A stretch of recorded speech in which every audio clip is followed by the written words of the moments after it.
Quisiera por favor que fueran conmigo en esta mañana al Evangelio de Mateo, capítulo 5. Vamos a leer una vez más el versículo 7 en nuestros estudios sobre las bienaventuranzas. Mateo capítulo 5, versículo 7. Bienaventurados los misericordiosos, porque ellos alcanzarán misericordia.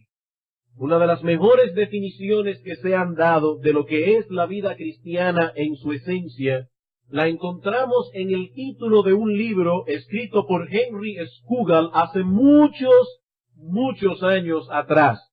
El título del libro es La vida de Dios en el alma del hombre. La vida de Dios en el alma del hombre. He ahí una definición concisa, pero al mismo tiempo profunda y atinada de lo que es el cristianismo. Fue a través de esa obra que George Whitefield, el famoso predicador del siglo XVIII, llegó a entender la esencia del mensaje evangélico.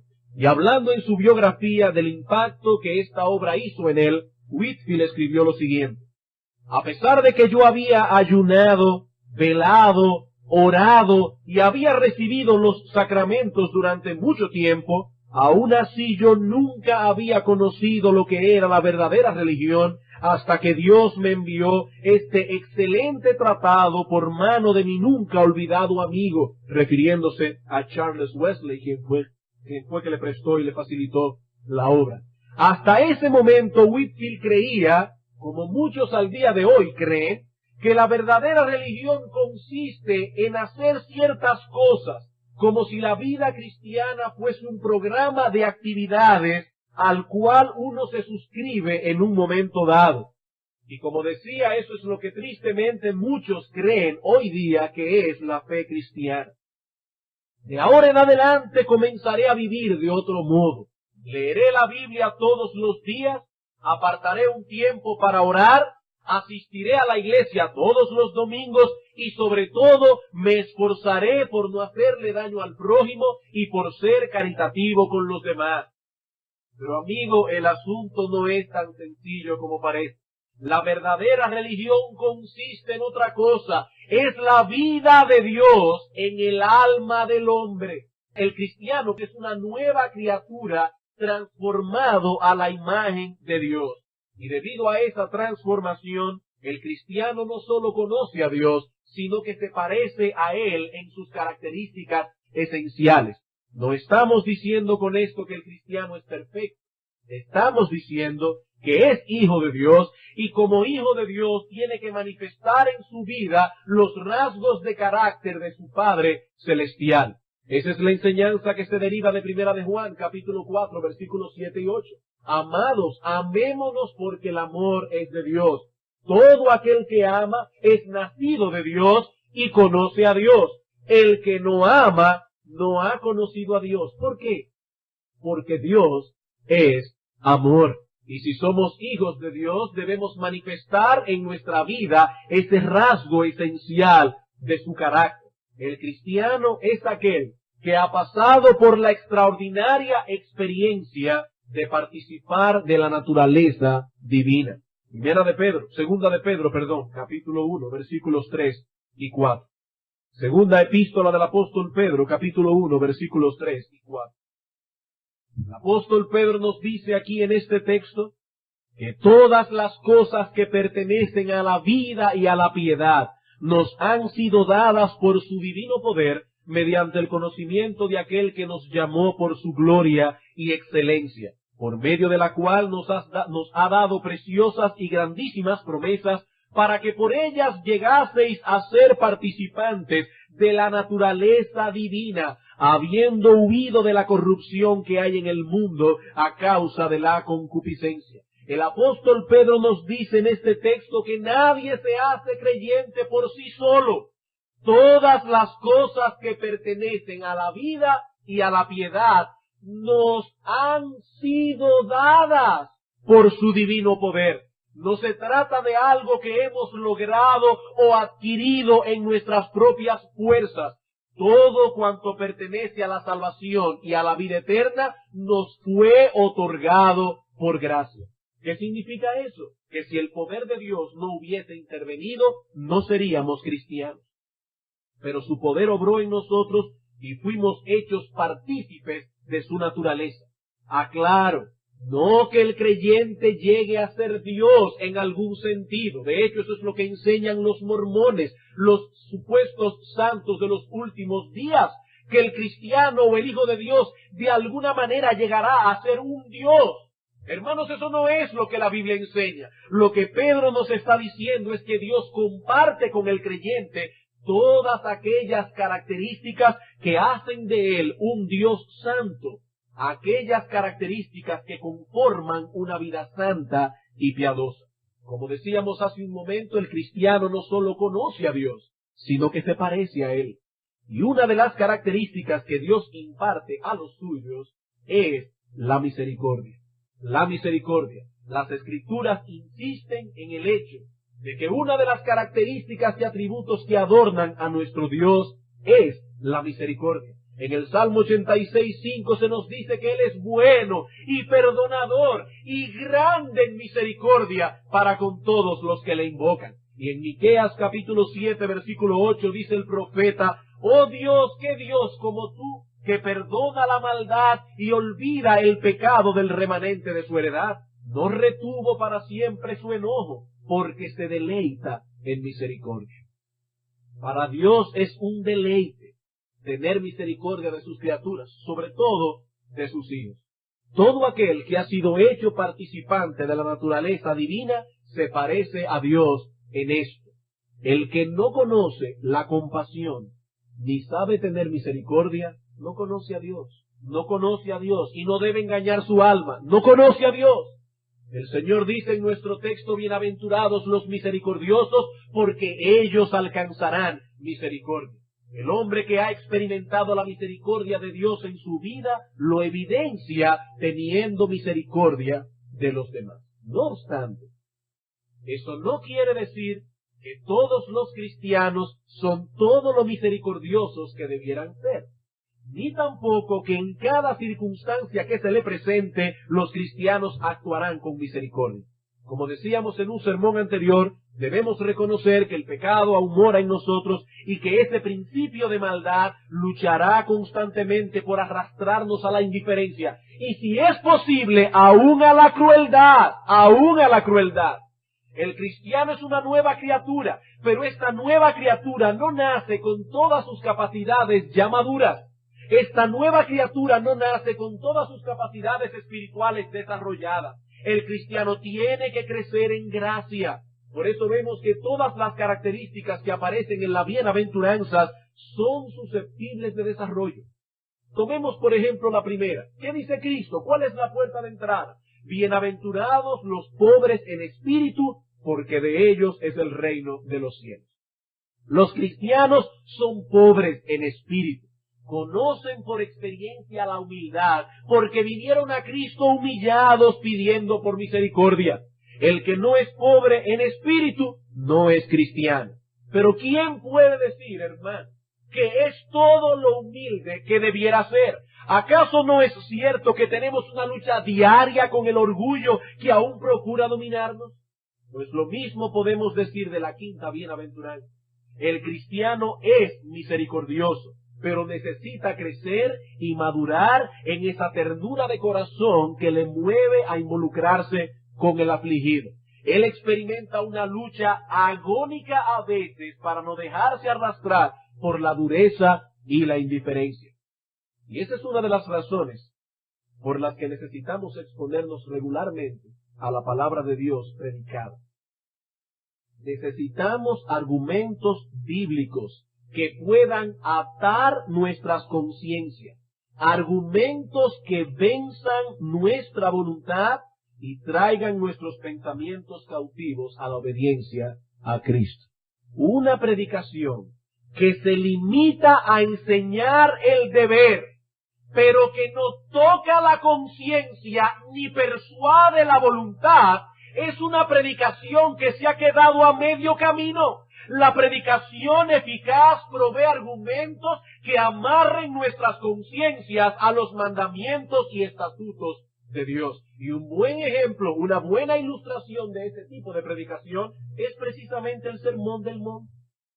Jesucristo no se limitó allí a proclamar cuál es el estilo de vida que caracteriza a los ciudadanos de ese reino, sino que finalizó su sermón persuadiendo a los oyentes a la obediencia. Mateo capítulo 7, versículos 13 y 14. Mateo capítulo 7, versículos 13 y 14. Entrad por la puerta estrecha, porque ancha es la puerta y espacioso el camino que lleva a la perdición, y muchos son los que entran por ella. Versículo 21. No todo el que me dice Señor, Señor, entrará en el reino. 4. Cualquiera pues que me oye estas palabras y las hace, le compararé a un hombre prudente que edificó su casa sobre una roca. Versículo 26. Pero cualquiera que me oye estas palabras y no las hace, le compararé a un hombre insensato que edificó su casa sobre la arena. ¿Qué estaba haciendo Cristo aquí? Él estaba tomando su enseñanza y metiéndola con un cincel en el corazón de sus oyentes. Él no se limitó a decir, bueno, este es el deber, vamos a ver lo que ustedes hacen con esto. No, hermanos, la verdadera predicación ata la conciencia y persuade la voluntad. Esa es la metodología bíblica. Y siguiendo con esta metodología, quisiera compartir en esta mañana con ustedes algunas verdades que han sido diseñadas, fríamente calculadas, para persuadir a los cristianos a actuar con misericordia. Verdades que deben mover, que deben atar la conciencia y el corazón de todo verdadero cristiano a actuar con misericordia. Hasta ahora, en los estudios que hemos dado acerca de esta bienaventuranza, hemos visto el significado de la misericordia. En segundo lugar, la fuente de donde emana esa disposición. En tercer lugar, los frutos que la evidencian. Y en esta mañana queremos ver 7 razones persuasivas para hacer misericordia. 7 razones persuasivas para hacer misericordia. ¿Por qué el cristiano debe esforzarse por ser misericordioso? En primer lugar, porque fuimos recreados por Dios con la finalidad de que nos ocupemos en buenas obras. En primer lugar, porque fuimos recreados por Dios con la finalidad de que nos ocupemos en buenas obras. Efesios capítulo 2, versículo 10. Efesios capítulo 2, versículo 10. Vamos a leer desde el 8 para tomar toda la idea. Porque por gracia sois salvos por medio de la fe, y esto no de vosotros, pues es un don de Dios, no por obras, para que nadie se gloríe, porque somos hechura suya, creados en Cristo Jesús para buenas obras, las cuales Dios preparó de antemano para que anduviésemos en ellas. Hermanos, es evidente en este texto que las buenas obras no pueden ser la base de nuestra aceptación delante de Dios. Aquí no dice que por hacer buenas obras Dios tuvo misericordia de nosotros, más bien enseña todo lo contrario. Dios tuvo que transformarnos, hacer de nosotros una nueva criatura para que pudiésemos ocuparnos en buenas obras. Antes éramos como esa higuera que Jesucristo maldijo. Teníamos muchas hojas, quizás el follaje se veía hermoso, pero nada de fruto. Sin embargo, estando en ese estado de esterilidad espiritual, Dios produjo un cambio en nosotros, tan radical en su naturaleza que Cristo lo equipara con un nuevo nacimiento y el apóstol Pablo con una nueva creación. Aquí no estamos hablando de que un individuo de repente decidió comenzar a vivir el estilo de vida de los cristianos. Voy a ir a la iglesia, voy a leer la Biblia, voy a hacer un devocional todos los días. Eso no hace cristiano a nadie. Aquí estamos hablando de una nueva creación en Cristo. Estamos hablando de una regeneración, un cambio tan radical en la naturaleza que Cristo lo equipara con nacer de nuevo. Somos hechura suya, dice Pablo, creados en Cristo Jesús. Así como ningún ser humano tomó la decisión de ser engendrado, así tampoco nadie puede tomar la decisión de ser regenerado. Nadie puede decir, el próximo 15 de abril me voy a hacer cristiano. No, eso es una obra de Dios. Y porque es una obra de Dios, el pecador debe clamar a Él y pedirle que opere esa gracia en su alma. Y yo sé que esto puede sonar paradójico, pero no lo es. Aquí no estamos diciendo al pecador que se siente tranquilo esperar que Dios obre. Vean la historia del ciego Bartimeo. Ese ciego no podía curarse a sí mismo. Solo Cristo podía devolverle la visión. Pero hay dos cosas que él podía hacer y las hizo. ¿Cuáles? Situarse en el lugar por donde Cristo pasaría y clamar por misericordia. Y amigo, he ahí las dos cosas que debes hacer. Cristo ha prometido revelarse en el Evangelio. El Evangelio es poder de Dios para salvación, el instrumento poderoso que Dios usa para traer a los pecadores a la justicia de Cristo. Si estás preocupado, realmente preocupado por el estado eterno de tu alma, debes hacer lo que hizo el ciego Bartimeo. Debes exponerte a la predicación del Evangelio, porque Cristo se revelará a tu corazón a través de ese medio. Él seguramente pasará por ese camino. Y en ese momento clama por misericordia. Clama por misericordia. Te aseguro que la misericordia te será concedida. Así que esto no depende de nuestras buenas obras o de alguna bondad que haya en nosotros. Depende enteramente de la buena voluntad de Dios y de su gracia infinita. Pero, si bien es cierto que no somos salvos por obras, también es cierto que las buenas obras siguen necesariamente a la salvación que Dios obra en el pecador por medio de la fe. Pablo nos dice que fuimos recreados por Dios para buenas obras, las cuales Dios preparó de antemano para que anduviésemos en ella. Y si hay algo que me sorprende siempre del apóstol Pablo, es el balance que pone en sus escritos inspirados por el Espíritu Santo. Pablo no era un quietista. Pablo no dice aquí a los creyentes después de haber concluido su mensaje de salvación, bueno, ahora siéntense a descansar y a disfrutar de todo aquello que Dios ha hecho por ustedes. Como pueden ver, ya Dios lo hizo todo. Nosotros solo tenemos que esperar. Hermanos, ese no es el mensaje del Nuevo Testamento. Ese no es el mensaje de las Escrituras. Dios nos hizo nacer de nuevo y lo hizo para que dejemos de vivir para nosotros mismos, para que no seamos estériles. Cuando la semilla del Evangelio es sembrada en buena tierra, da frutos, algunos a 100, otros a 60, otros a 30 por uno. Pero la tierra que no produce el fruto deseado, sino que más bien produce espinos y abrojos, dice el autor de los Hebreos, es reprobada, está próxima a ser maldecida y su fin es el ser quemada. Como dice el teólogo puritano Thomas Watson, una persona inútil no sirve más que para estorbar la tierra, y porque es estéril en higos, será fructífero en maldiciones. Hermano, escucha esto. Toda planta que es estéril en higo será fructífera en maldiciones. ¿Por qué el cristiano debe esforzarse en hacer misericordia? Porque de lo contrario está negando su profesión de fe y aún dando señales preocupantes que deben llevarle a cuestionarse seriamente si de veras tiene fe. ¿Qué dice Santiago capítulo 1 versículo 27?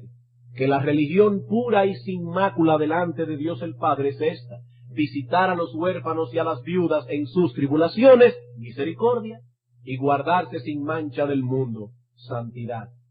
Una profesión de fe que no esté respaldada por obras de misericordia y por una vida santa es una mancha para la verdadera piedad. Es una mancha. Es desagradable ver a una persona que profesa ser cristiana y al mismo tiempo no tiene compasión y no le preocupa enredarse con las cosas de este mundo. Eso es una mancha en el Evangelio. Hermanos, son muchas las bendiciones que se pueden extraer del agua cuando corre. Pero cuando el agua se estanque es un foco de infección. Es un foco. La profesión de fe sin misericordia Es el abono que usa el diablo para fomentar la dureza de corazón de los que no conocen a Dios. Es el abono de esa planta maldita que va a llevar a los hombres al infierno. ¿Cuál es ese abono? Hombres y mujeres que profesan ser cristianos, pero no tienen misericordia de los demás y no le importa lo que le pasa a nadie. El cristiano debe ser misericordioso. ¿Por qué? Porque fuimos recreados por Dios para buenas obras. En segundo lugar, porque sólo así podremos presentar al mundo una imagen fidedigna de Dios. Porque sólo así podremos presentar al mundo una imagen fidedigna de Dios. La semana pasada decíamos que cada cristiano es un departamento de publicidad en miniatura del reino de los cielos. El mundo no conoce a Dios ni puede verlo, pero sus hijos están aquí para mostrar a un mundo pecador, aun a pesar de sus imperfecciones, cuál es el carácter de nuestro Padre Celestial. Nuestra vida es el único sermón que muchas personas escuchan día tras día. Y el Señor Jesucristo dice que debemos presentar al mundo la luz de nuestras buenas obras, de modo que al verlas ellos glorifiquen a Dios. No a nosotros mismos, sino a Dios. Mateo capítulo 5, versículos 14 al 16. Mateo capítulo 5, versículos 14 al 16. Vosotros sois la luz del mundo. Y no debemos olvidar que Cristo dijo eso después de haber dado las bienaventuranzas. Vosotros sois la luz del mundo. Una ciudad asentada sobre un monte no se puede esconder, ni se enciende una luz y se pone debajo de un almud, sino sobre el candelero y alumbra a todos los que están en la casa.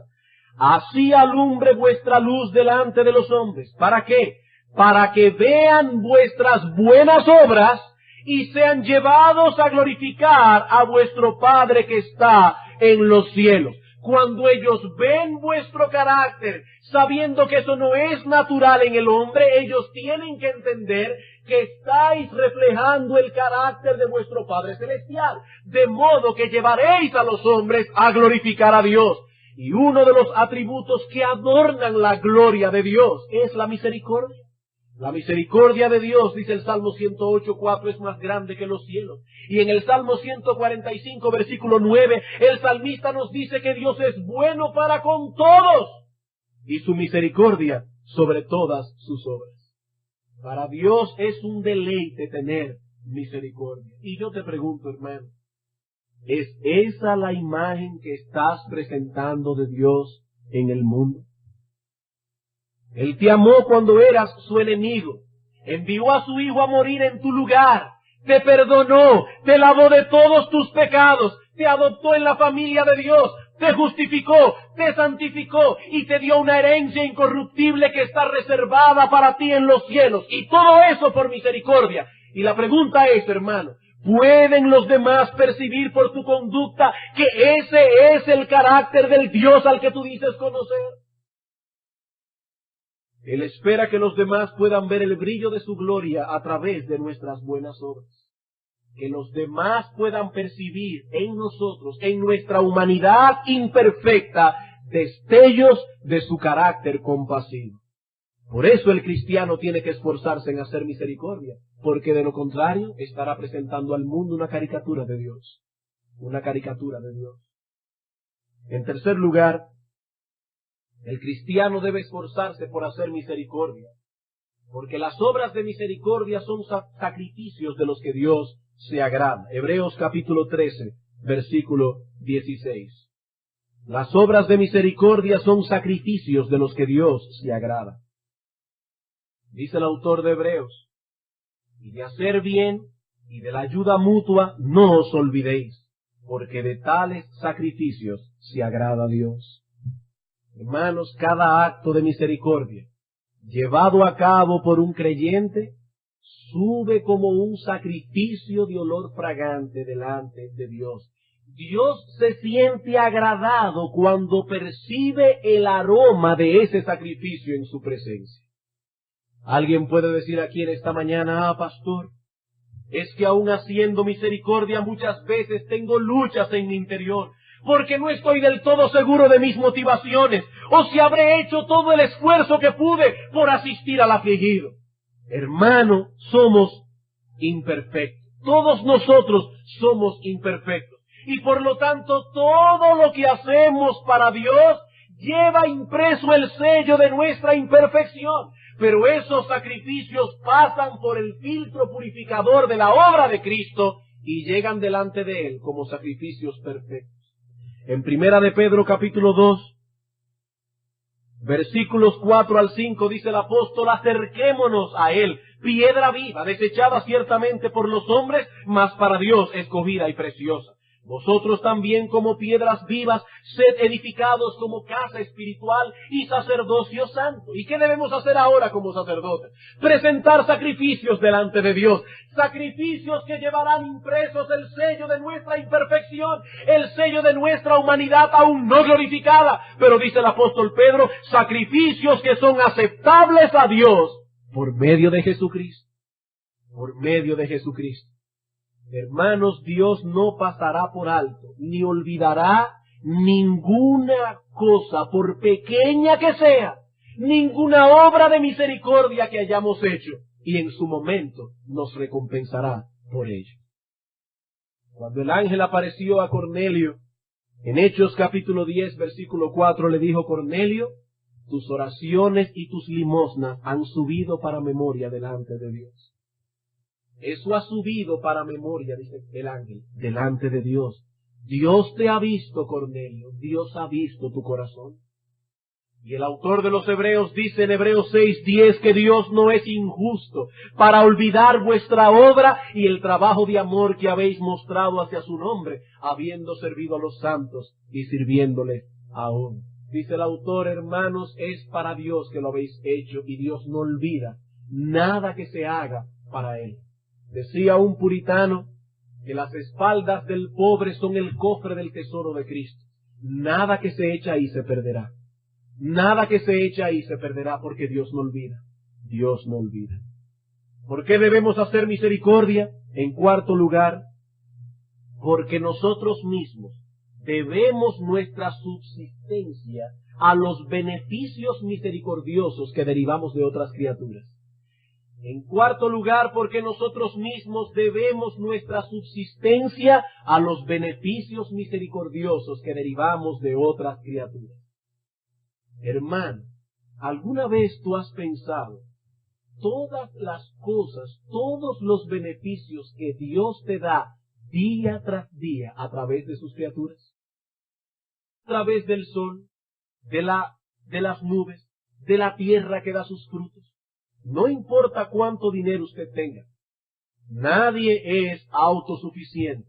Dependemos por completo de la misericordia que Dios tenga a bien mostrarnos a través de las criaturas que Él ha hecho para nuestro beneficio. Una orden de Dios es suficiente para que la creación se vuelva contra nosotros, y entonces de nada servirán nuestras posesiones.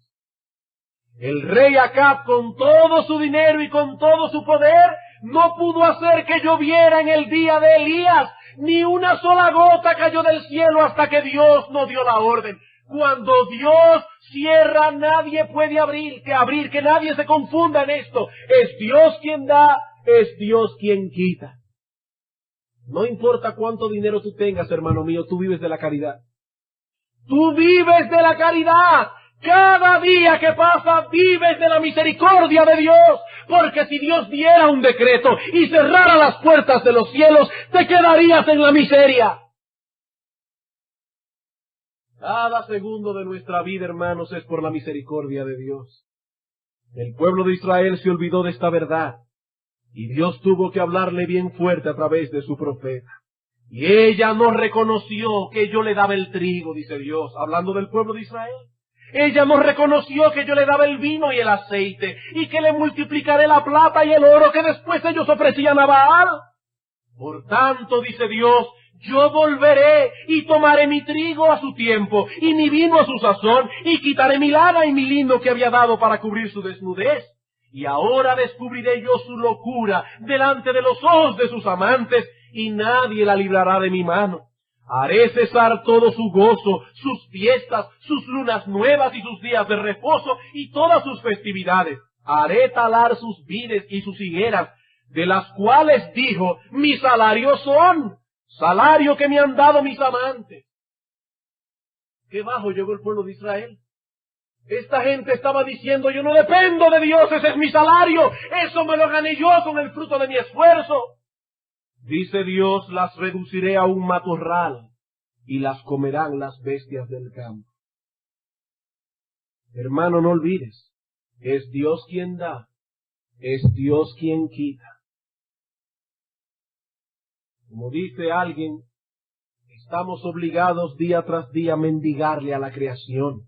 Y se pregunta este autor, ¿existirá cada criatura para el bien del hombre y el hombre solo para sí mismo? ¿Cuán absurdo e irracional es esto? Siendo que todos vivimos de la caridad divina, deberíamos ser caritativos con los demás.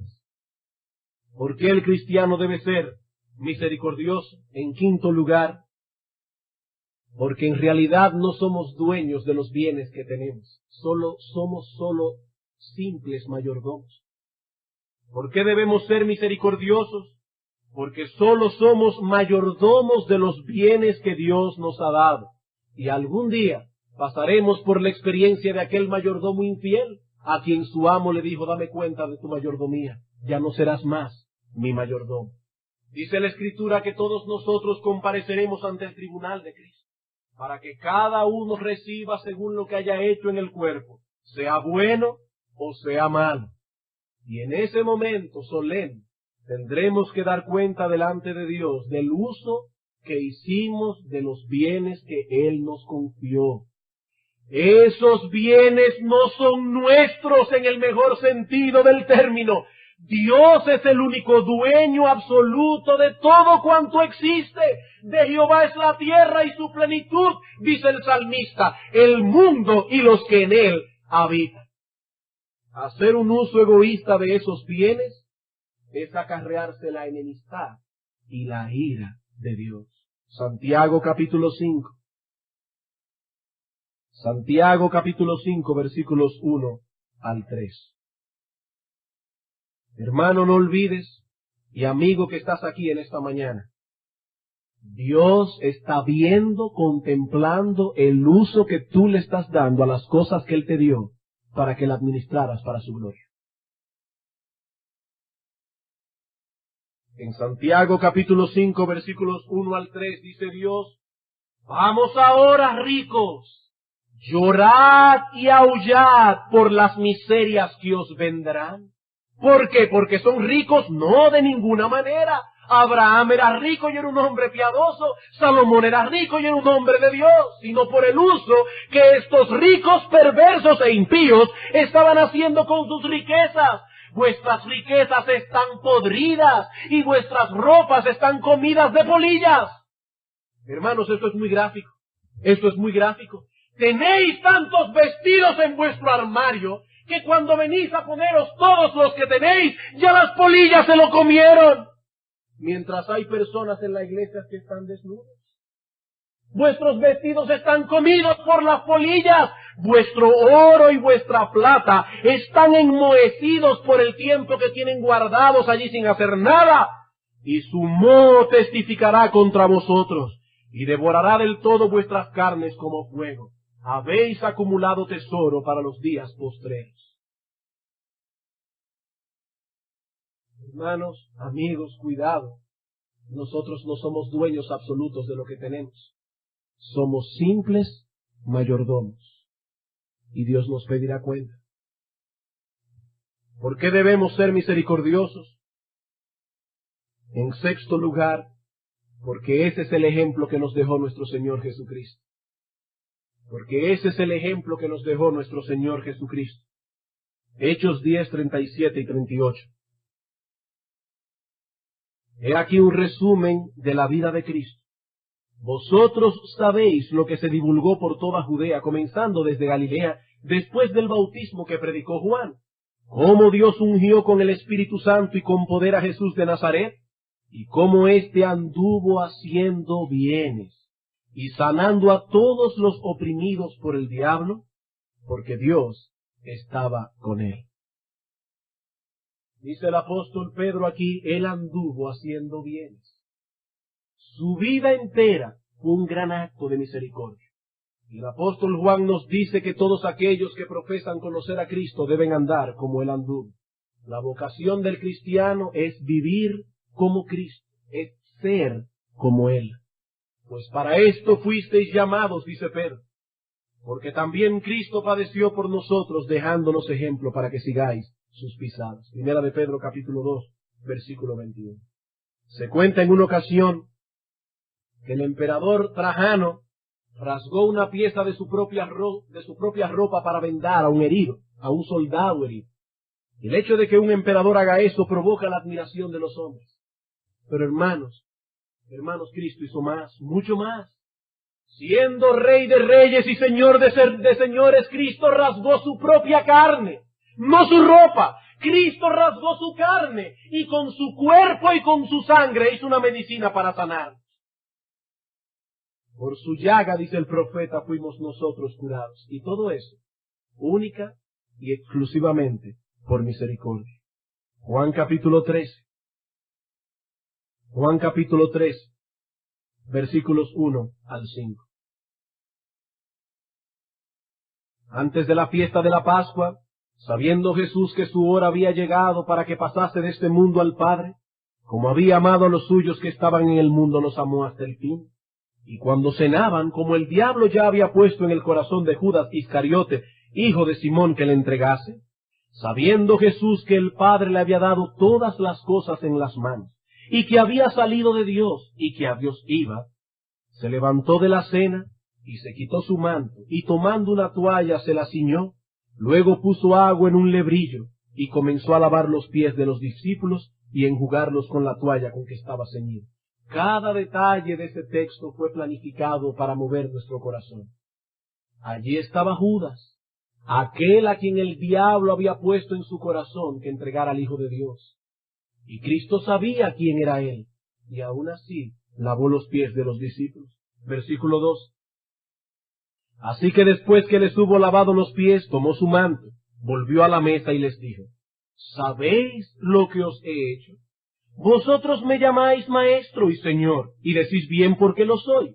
Pues si yo, el Señor y el Maestro, he lavado vuestros pies, vosotros también debéis lavaros los pies los unos a los otros.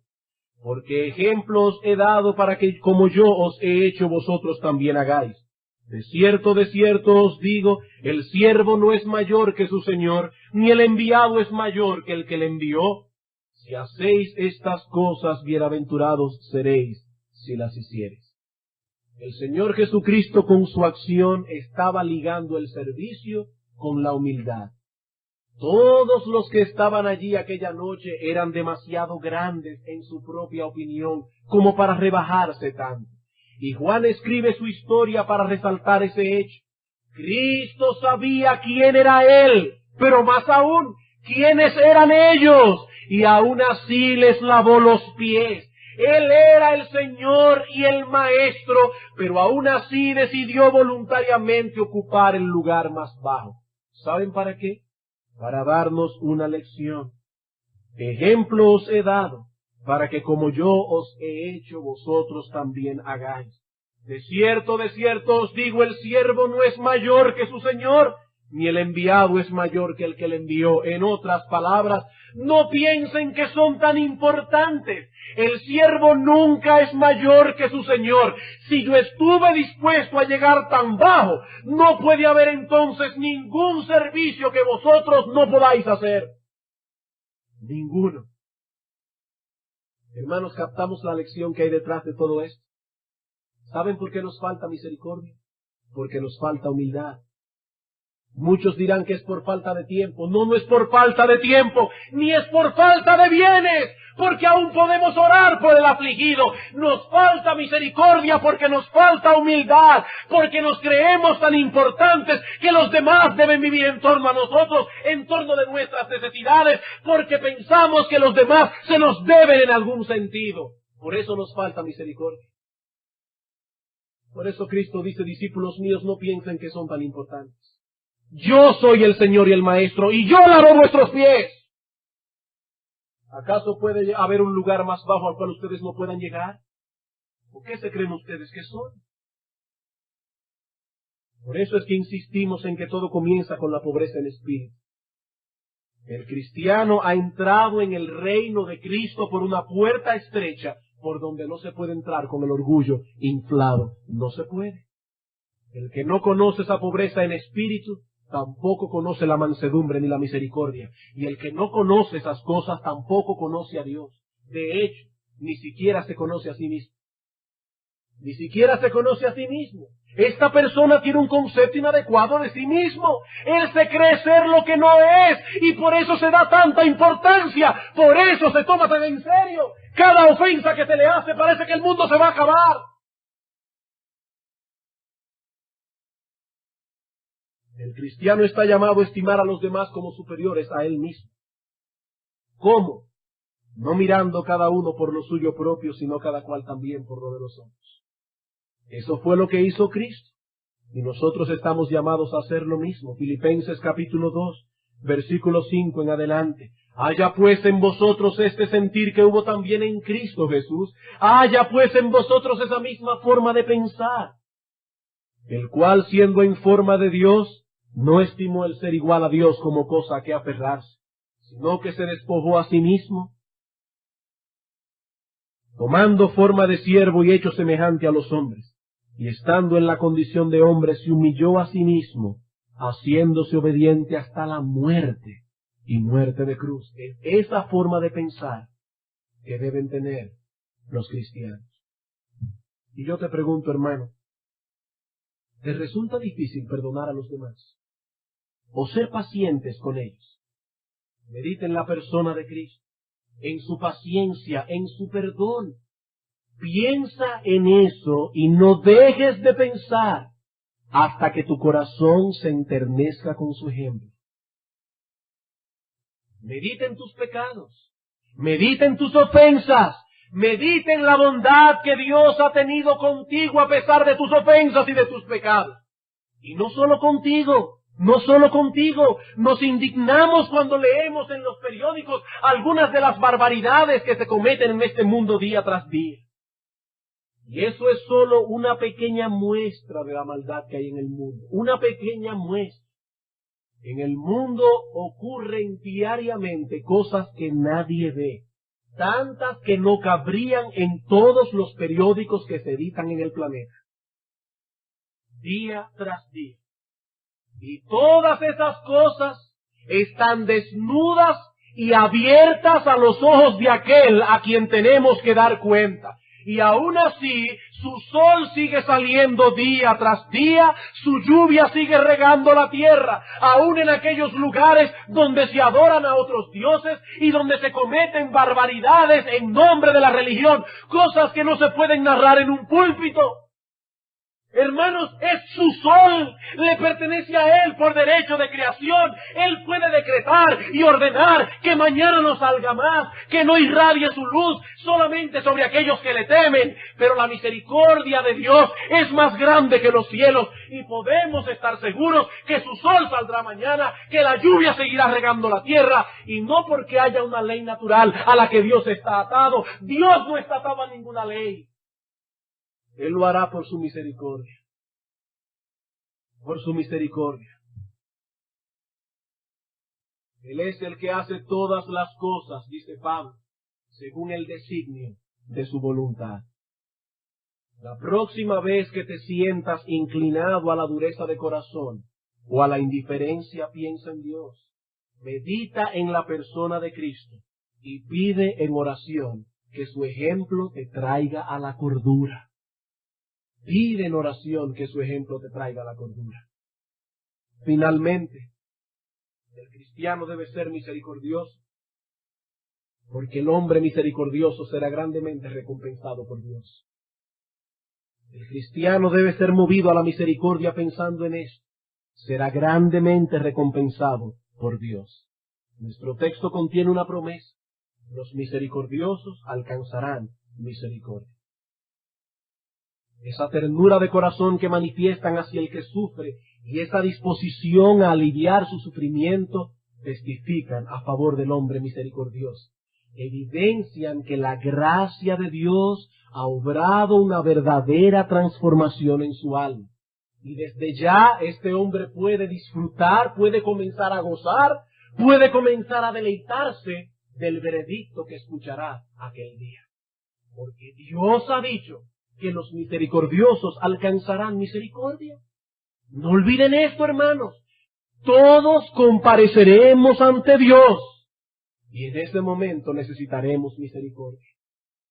Una misericordia que sólo obtendrán los misericordiosos. No los evangélicos, los misericordiosos. No los miembros de Iglesia Bíblica del Señor Jesucristo, los misericordiosos. Muchos se perturban al escuchar esta declaración porque piensan que atenta contra el mensaje de la salvación por fe sin las obras de la ley. Pero no hay ninguna contradicción en esto. El juicio final será un juicio de obras. Es un juicio de obras, porque son las obras las que evidenciarán el verdadero estado del corazón. Y la Biblia es abundantemente clara al respecto. En Mateo capítulo 16, versículo 27 dice, porque el Hijo del Hombre vendrá en la gloria de su Padre con sus ángeles, y entonces pagará a cada uno conforme a sus obras. En Romanos capítulo 2, versículo 6, dice que Dios pagará a cada uno conforme a sus obras. En Apocalipsis capítulo 20 dice Juan, vi a los muertos grandes y pequeños, de pie ante Dios, y fueron juzgados los muertos por las cosas que estaban escritas en los libros, según sus obras. Y si todavía alguien tiene duda, nuestro Señor Jesucristo en Apocalipsis 22:12 dijo, he aquí yo vengo pronto, y mi galardón conmigo, para recompensar a cada uno según su obra. Es un juicio de obras. ¿No es eso lo que enseña Mateo capítulo 25? Mateo capítulo 25, versículos 31 al 46. ¿Quiénes entrarán en el reino de Cristo? Los que hicieron misericordia. Los que hicieron misericordia.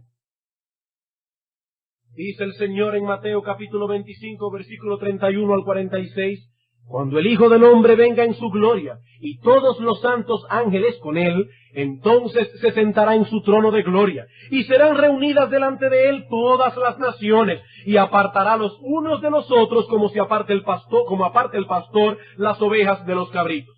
Y pondrá las ovejas a su derecha y los cabritos a su izquierda. Entonces el rey dirá a los de su derecha, venid benditos de mi Padre, heredad el reino preparado para vosotros desde la fundación del mundo. Porque tuve hambre y me disteis de comer, tuve sed y me disteis de beber, fui forastero y me recogisteis, estuve desnudo y me cubristeis, enfermo y me visitasteis, en la cárcel y vinisteis a mí. Entonces los justos le responderán diciendo, Señor, ¿y cuándo te vimos hambriento y te sustentamos? ¿O sediento y te dimos de beber? ¿Y cuándo te vimos forastero y te recogimos? ¿O desnudo y te cubrimos? ¿O cuándo te vimos enfermo o en la cárcel y vinisteis a ti? ¿Y vinimos a ti? Y respondiendo el rey les dirá, de cierto os digo que cuanto lo hicisteis a uno de estos mis hermanos más pequeños, a mí lo hicisteis.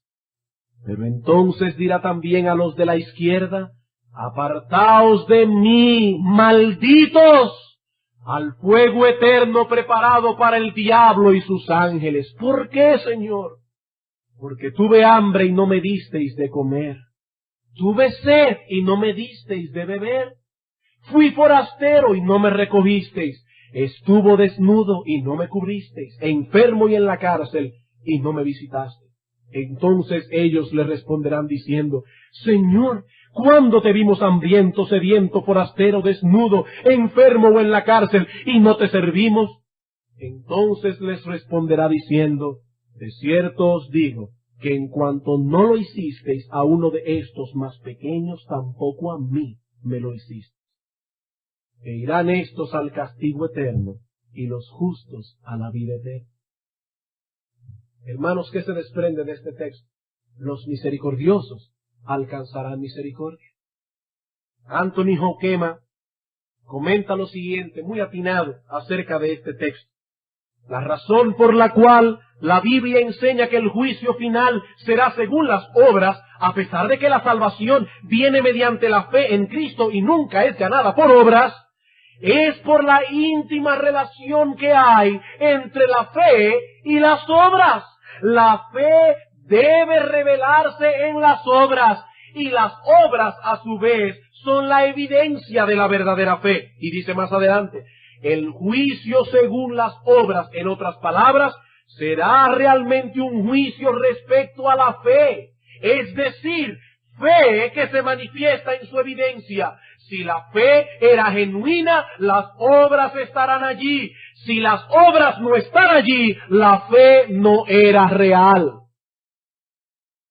La fe no era real. Nadie se confunda. Aquí no se está hablando de un reino que se obtiene por las buenas obras. El Señor dice claramente que se trata de una herencia, y las herencias no se ganan. Incluso se trata de una herencia, dice el Señor, que fue preparada desde la fundación del mundo. Versículo 34. Entonces el rey dirá a los de su derecha: venid, benditos de mi Padre, heredad el reino. Aquí no dice tomen lo que ustedes se ganaron por sus buenas obras. Aquí dice venid, benditos de mi Padre, heredad el reino. ¿Qué reino? El reino que fue preparado desde la fundación del mundo. Cuando aún no habíamos nacido, ni habíamos hecho ni bien ni mal. No, amigo, aquí no se está hablando de una salvación por obras. Aquí se está hablando de una salvación que se evidencia por obras. El que no tiene obras tampoco tiene salvación. Tú tienes fe sin obras, yo te voy a mostrar mi fe por mis obras. ¿Acaso no sabes, hombre vano, dice Santiago, que una fe sin obras es una fe muerta? Y aunque algunos teólogos del día de hoy nos dicen que esa fe muerta puede llevarnos al cielo, la Biblia dice que no. Una fe sin obras no salvará a nadie, porque no es una fe verdadera. No es una fe verdadera. ¿Quiénes heredarán el reino? Aquellos a quienes Dios salvó por gracia. Son benditos del Padre. Hombres y mujeres que manifiestan esa obra de gracia a través de una ternura de corazón que los mueve a involucrarse, a aliviar el dolor del que sufre. El que no conoce esa ternura de corazón tampoco conoce a Dios, y engaña su alma si cree que el día final irá al cielo. Está engañando su alma. Como dice o decía el famoso predicador Spurgeon, qué triste debe ser irse al infierno desde la sombra de un púlpito. Qué triste será escuchar allí el lloro y el crujir de dientes, el grito de los condenados y la voz del diablo, y pensar: yo estuve en una iglesia una vez, me lo advirtieron pero no quise oír. Qué triste será. Niños que están aquí, escuchen esto. ¡Qué triste será! Adolescentes que están aquí, escuchen esto. ¡Qué triste será! Estaréis en el infierno por los siglos de los siglos. Y pensarán 1000 veces: no quise oír. Me lo advirtieron, pero no quise oír. Entrad por esa puerta vosotros que ya no tenéis esperanza. Si yo pudiera en esta mañana, le abriera el corazón y le metería el evangelio, pero no puedo hacerlo. Fuego eterno preparado para el diablo y sus ángeles malditos, dice Cristo. Les advertí 1000 veces, pero no quisieron oír. Pero qué bueno será escuchar la voz del Señor diciendo: venid, benditos de mi Padre, al reino preparado para vosotros desde la fundación del mundo. No porque hicisteis obras de misericordia, sino porque yo os quise salvar por gracia. Pero mi gracia no es inútil, no es estéril, es una gracia que transforma. Bien, hermanos, he aquí 7 buenas razones que deben persuadir a los verdaderos cristianos a esforzarse en hacer obras de misericordia. No importa cuántos otros argumentos pudiésemos dar en esta mañana, Aquellos en quienes no ha obrado la gracia de Dios no podrán ser movidos eficazmente a la compasión, no podrán. Pero esperamos que estos argumentos sean suficientes para obrar cambios poderosos en la vida de los hermanos que componen esta iglesia. Y que Dios en su misericordia tenga a bien usar estos mismos argumentos para enseñar a otros que su dureza de corazón y su falta de misericordia y de interés por los demás testifica contra ellos. Solo Cristo, amigo, puede cambiar tu corazón de piedra por uno de carne. Y Él hace eso con todos aquellos que vienen a Él en arrepentimiento y fe, clamando por misericordia. Nadie que viene a Él será echado fuera.